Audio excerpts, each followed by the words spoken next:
sustentação oral, sustentando aí a revogação de uma prisão preventiva, de uma situação de um caso aqui do escritório, um caso de segredo de justiça, não posso abrir muito, mas é um caso bastante polêmico, é um caso envolvendo autoridade, é um caso envolvendo parlamentar.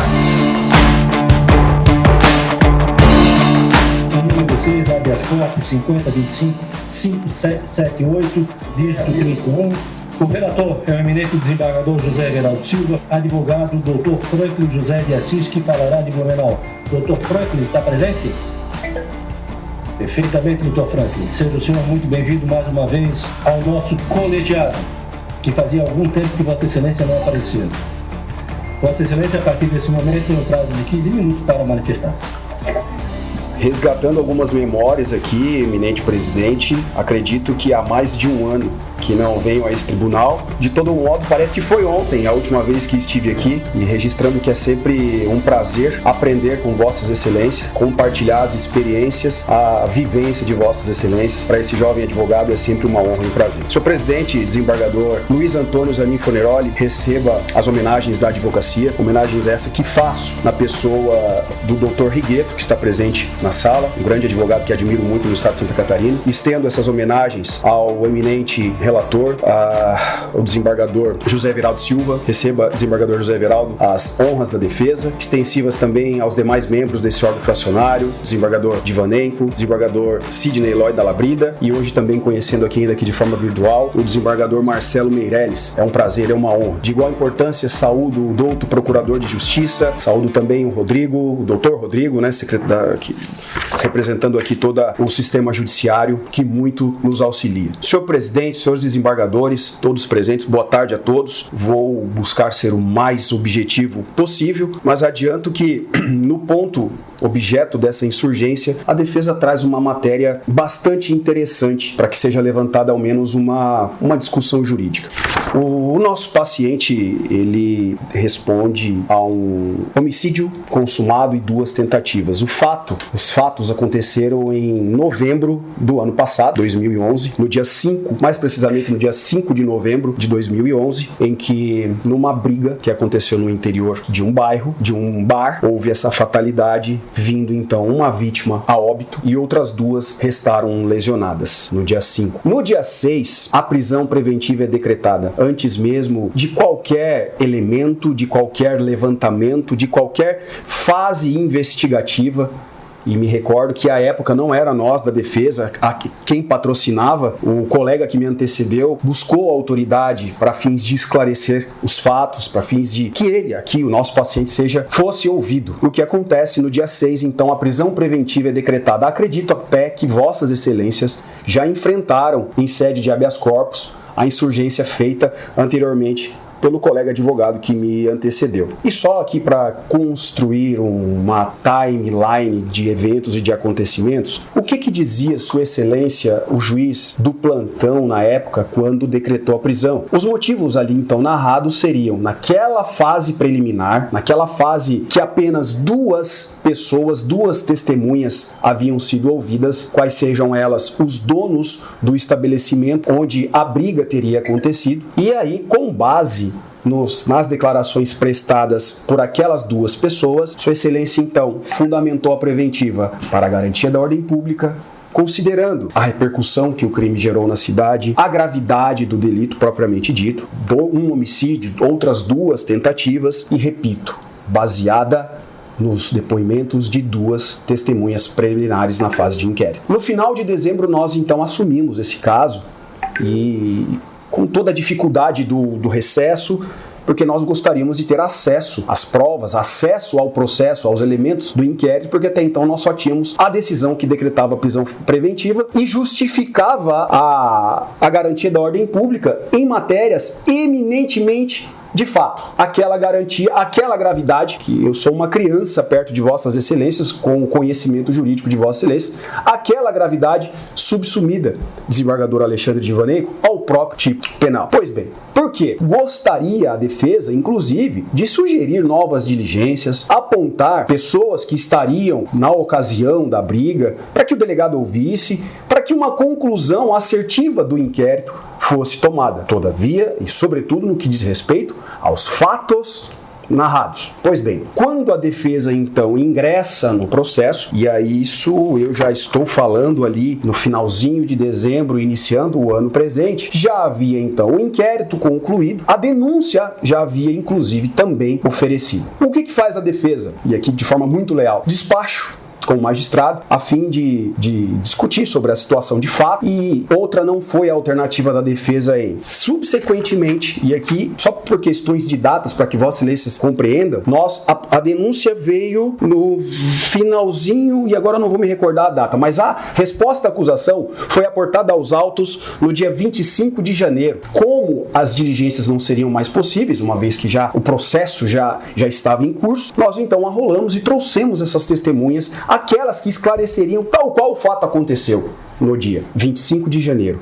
No dia 26, Sua Excelência recebe a denúncia e já designa a audiência. A audiência é essa que aconteceu dia 13 de fevereiro. Tudo muito rápido. E a defesa contribuiu para que essa celeridade acontecesse. Na audiência, foram ouvidas todas as testemunhas de acusação, todas as testemunhas de defesa, e o magistrado garantiu que o acusado, aqui então, o paciente, participasse por meio virtual, uma vez que ainda não havia sido cumprido seu mandado de prisão. Foragido. E aconteceu. Ao final da longa e extensiva audiência, que garantimos e certificamos que ela acontecesse num único dia, até mesmo pelo adiantar da hora, a defesa indaga ao magistrado, né, a possibilidade de formular um pedido de soltura, porque o fato não era negado, apenas as circunstâncias.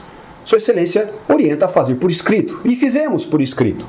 Neste intervalo, senhor presidente, assume temporariamente outro respeitoso magistrado que posterga a análise do nosso pedido por ocasião da sentença. E nesse intervalo, então, o Ministério Público apresenta as alegações finais, a defesa também, prontamente, rapidamente, apresenta as suas derradeiras alegações, e no dia 24 de abril, a sentença de pronúncia é proferida. Na sentença de pronúncia, aconteceram aqui alguns eventos do ponto de vista fundamentativo, curiosos e que merecem destaques, porque a acusação inicial era de homicídio qualificado e 2 tentativas de homicídio qualificado. E como eu venho falando desde o início, os fatos estavam controvertidos.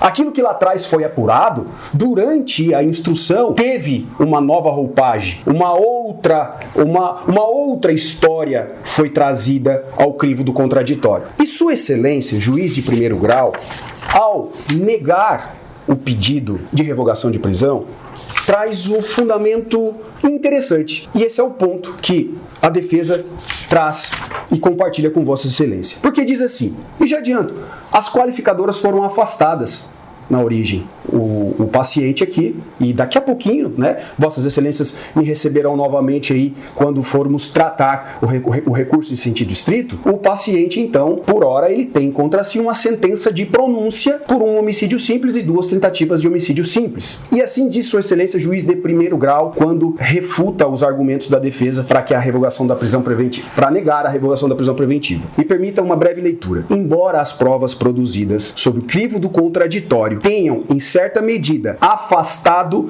as circunstâncias relacionadas, aspas, gravidade concreta das condutas supostamente praticadas, como se vê a partir da exclusão das qualificadoras, é inequívoco o perigo que o estado de liberdade do acusado gera a aplicação da lei penal. Isso porque, em que pese a decretação da prisão lá atrás, apenas com base nas, mas como também para resguardar a aplicação da lei penal. O que aconteceu aqui, tecnicamente e juridicamente falando, senhores desembargadores? A gravidade concreta da decisão, ou daquela que mantinha os motivos da preventiva, ela é afastada quando as qualificadoras são afastadas. E isso está expresso por Sua Excelência, juiz de origem, de primeiro grau. Mas o fundamento trazido seria agora a aplicação da lei penal, a garantia da aplicação da lei penal, vírgula, por estar o paciente foragido. Bom, entendo perfeitamente a posição desta Câmara, do Tribunal Catarinense, quando o assunto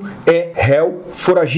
Não vou aqui discutir, falar que é réu oculto, mas tem um grande detalhe, sobretudo, na providência da prisão. Qual o propósito propósito da prisão. Se o propósito da prisão é garantir a aplicação da lei penal, percebam que em todos os fatos, em todas as fases processuais, a lei penal foi estabelecida, foi garantida, foi executada. Ele compareceu em todos os atos. Inclusive, nós da defesa, isso eu digo assim com muita propriedade, contribuímos para esta celeridade processual. Então, com todas as venas, e essa é a discussão que a defesa levanta, e estou ansioso para aprender com vossas excelências, é no sentido de que, se a lei penal está garantida, porque todos os atos processuais aconteceram, e não estamos aqui diante de uma condenação, e sim de uma decisão de pronúncia, a função da prisão, a partir disso, seria eminentemente punitiva. Reparem, excelências, que durante o processo eu me certifiquei, enquanto defesa, de indagar cada testemunha. Se sentia ameaçada por ele? Não. Se alguém da família procurou, aquela história para evitar um tumulto processual? Ninguém. Todo mundo, inclusive, estranhou que não era da índole dele aquilo. E não vou entrar aqui em nada de fato. Isso a gente vai discutir, nós iremos, com todo respeito, discutir depois. Mas é o propósito da prisão. O efetivo propósito da prisão neste momento, quando tudo já está resolvido, o processo todo instruído, julgado, aguardando agora o julgamento do recurso em sítio distrito, as circunstâncias de gravidade concreta devidamente afastadas, não faz sentido manter essa decisão, ao menos sob a minha ótica, a ótica da defesa, para garantir a aplicação da lei penal. Até porque, uma vez revogada, imediatamente ele se apresenta, colocado uma tornozeleira eletrônica nele, não há indicativo de nenhum outro crime que ele tenha cometido, ou qualquer outro fato que desabone ou que contribuiu para o embaraço desse processo. Então, sendo agora caminhando para o final da minha fala, senhores desembargadores, e é muito bom, eu me sinto muito confortável em trabalhar nessa Câmara, como eu já disse, porque é uma Câmara que ouve o advogado e sopesa estas teses trazidas à discussão, e para nós, enquanto advogados, aprendemos muito com o tecnicismo e o dotado saber jurídico de Vossa Excelência. É por esta razão, senhor presidente, desembargador